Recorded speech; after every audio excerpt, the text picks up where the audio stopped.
बात करते हैं। स्टॉक आज 1135 के आसपास ट्रेड करता हुआ थोड़ा सा कूल ऑफ कर रहा है, शांत बैठा है, लेकिन एक बहुत बड़ी डेवलपमेंट निकल कर आई। एमएनएम अपने ईवी कारोबार में एक बड़ा साथी लेकर आया है।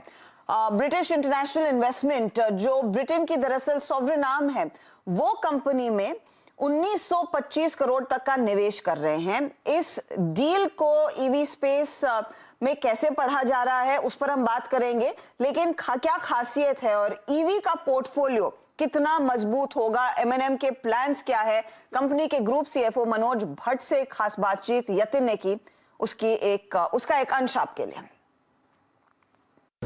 अगर हम इलेक्ट्रिक व्हीकल्स की बात करें तो एक एक्साइटिंग अपॉर्चुनिटी है और महिंद्रा की जो बैलेंस शीट है, जो रीच है, उसके मुकाबले आपने एक छोटा निवेश जो है बीआईआई से लिया है, तो किस हिसाब से ये इन्वेस्टमेंट होगा, कैसे इसको रैंप अप किया जाएगा और महिंद्रा एंड महिंद्रा की कितनी इक्विटी इस कारोबार में जो इलेक्ट्रिक व्हीकल यूनिट है उसमें आप निवेश करेंगे?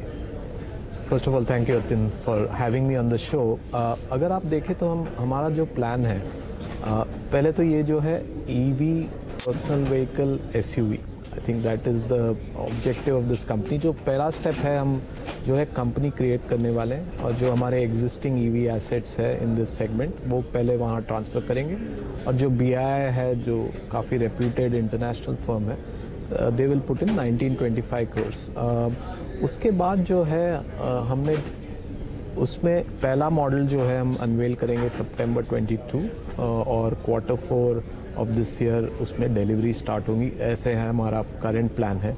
उसके बाद हम और 4 मॉडल इसमें इंट्रोड्यूस करेंगे, उसमें हमारा बॉर्न ईवी प्लेटफॉर्म भी आएगा। इस पे अब काफ़ी डिटेल में अगस्त 15 को बताएंगे, इसलिए मैं ज़्यादा नहीं बोल रहा उस पर।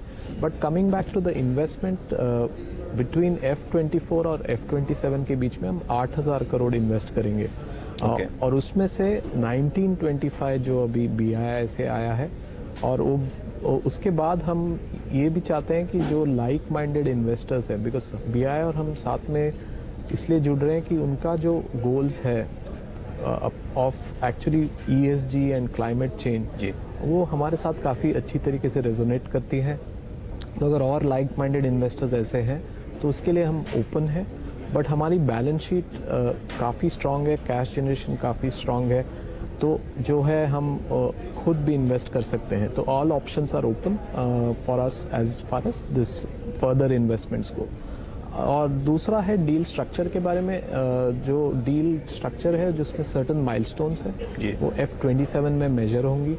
उस बेसिस पे the stake for BII will vary from 2.75 to 4.76%। वो रेंज में उनका स्टेक होगा। बैलेंस जो होगा M&M ओन्ड होगा। So it is actually as you said छोटा स्टेक है, बट बहुत इंपॉर्टेंट स्टेक है, बहुत स्ट्रेटेजिक स्टेक है, और जो हम सोच रहे हैं कि वो बहुत अच्छी पार्टनरशिप होगी and we will get the global best practices from them in the ESG and climate area. आपने कहा इस कंपनी को सेपरेट करने का प्रोसेस आप करेंगे और ऑब्वियसली 8,000 करोड़ तक का इन्वेस्टमेंट आप अगले 3 फाइनेंशियल ईयर्स में करेंगे। तो ये जो 1925 करोड़ BII के आए हैं, उसके अलावा अगर बैलेंस अमाउंट आपको इन्वेस्टर से मिल जाता है तो वेल एंड गुड, नहीं तो महिंद्रा एंड महिंद्रा इतना कॉन्ट्रीब्यूशन करेगा, इसको ऐसे माना जाए, राइट? नहीं, उसमें हम डिसाइड करेंगे एट एवरी पॉइंट। सो इसमें हम प्री जज नहीं कर रहे हैं कि क्या करने वाले हैं। हमारे पास एबिलिटी है कि फुल पैसा डाल दे, और अगर लाइक माइंडेड इन्वेस्टर आए और वैल्यूएशन भी ठीक हो तो वो भी ओपन है, और पार्शियल या full all of those decisions are open still. तो डिसीजंस ओपन है, यहाँ पर कई आगे और विकल्प देखने को मिलेंगे। लेकिन एक और चीज यहाँ पर कंपनी ने कही थी, टाटा मोटर्स और एमएनएम, चलिए स्क्रीन पर जो दिख रहा है उस पर उसकी